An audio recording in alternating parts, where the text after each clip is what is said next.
Let me quickly introduce myself. I'm Mayor Steve Lee, and I'm very honored today to have our Congressman return back from DC. And you guys pretty much know who he is, but I'm going to turn it over to him, let him introduce himself, and perhaps maybe outline some of the priorities that he's working on in DC. Thanks, Steve, and thank all of you for coming out today.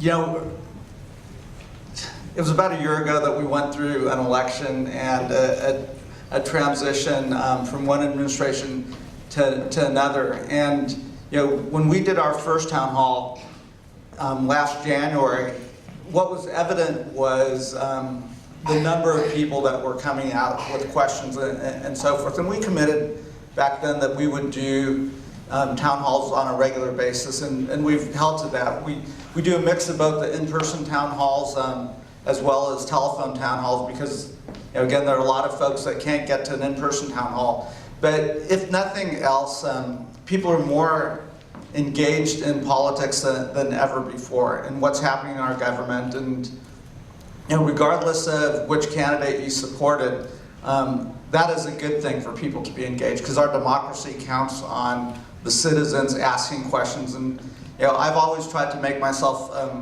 available and accessible, and we'll continue to, as long as all of you are willing to show up and the citizens in the 7th Congressional District are willing to show up, I'll continue to do these town halls so we can inform you of what's going on in Washington, D.C., some of the things that I'm working on, but then take your questions.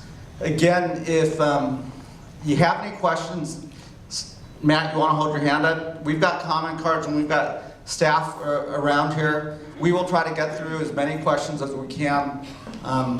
And then if you put your information on those cards, if we didn't get to your question, we will try to answer your question. I've chosen to do my town halls on the official side. And the reason why, as you're a member of Congress, so occasionally people will ask campaign-related questions and things like that.